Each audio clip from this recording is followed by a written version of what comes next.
Welcome back. I'm here with John Nader, all the way from Ottawa via Zoom, but we're going to talk to John about life in Perth-Wellington. John, again, thanks for joining me.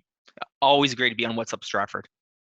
John, you live in Mitchell and you have a massive, I would call it region to represent in terms of Perth-Wellington. What's the furthest point and connect some things, of course, with Stratford as well? Yeah, no, absolutely. So, Perth-Wellington's about 3,500 square kilometers, so it's a large geographic area.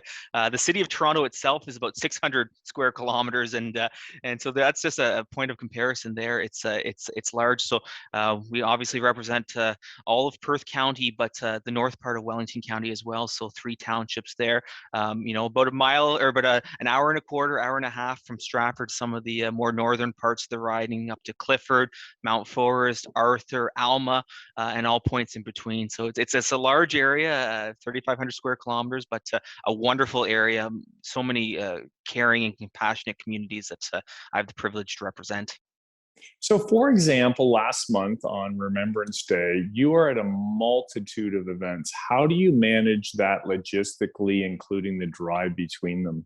It can be a challenge, and sometimes that travel time in between can be awfully tight. You don't want to end up in and stuck in behind a snowplow sometimes, or stuck with construction sometimes. So it can be tight. I have a wonderful team who tries to keep me on schedule, on time for different things.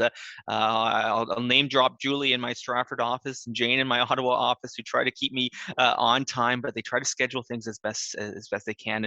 And Remembrance Day and Canada Day are probably the two tightest timelines for getting between places, because uh, those are types of days where things happen on that day. Remembrance Day is November 11th. Canada Day is July 1st, so it has to be on those days. And so we try to coordinate the travel time to make it work. And for Remembrance Day, for example, I'm always honored to attend those services, to be there in person, on behalf of Parliament and on behalf of our community. And for those services I'm not able to attend, I always try to find someone who's able to stand in on my behalf to represent me, because it's so important that we honor those who've served our country. Well said. John, when you're commuting from Mitchell to Stratford to your Stratford constituency office, what do most people connect with your office? What are the services that you're finding your staff is helping the most with?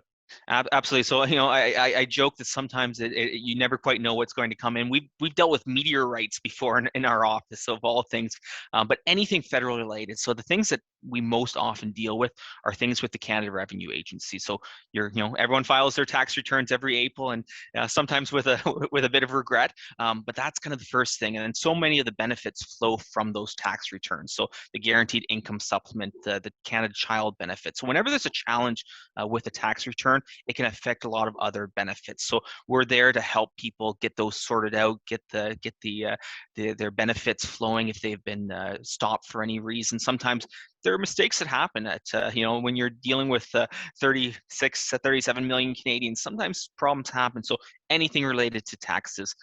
Employment insurance is another big one, especially the challenges we face. So making sure those benefits flow, making sure the record of employment is on file, making sure that the right amounts are happening. And then the third one is something that we've seen increase over the last number of years, and that has to do with citizenship and immigration. So making sure that new Canadians are able to get the documents and forms they might need for their permanent residency or for their sponsorship applications, for those types of things. And sometimes it's new Canadians who've been here for 1 year. Sometimes it's for new Canadians who've been here for 51 years, but might need documents dating back to their arrival from many years ago. So that's another big one that we're here to help on. And don't ever hesitate. Anyone who's watching, call our office. If we're not the right person, we'll find the right person for you. Okay, and lastly, I know you have the privilege of being at many local small businesses. Wild Hog, I saw you at the Perth County Inn. What are those like, just to be able to get out and celebrate? It's amazing. It's absolutely amazing. We have so many wonderful entrepreneurs, new businesses opening up. Even during the last year and a half, these are the great, exciting things that we can celebrate. Local business, shop local, eat local, drink local. Anything you can do local, we've got it all here in Perth County, here in Perth-Wellington. So it's amazing to celebrate those new businesses and existing businesses that might expand or change what they're doing. It's just an amazing opportunity to celebrate those. Perfect. Well said. And we're going to close on that, and then we'll come back and we'll talk about political life in Ottawa.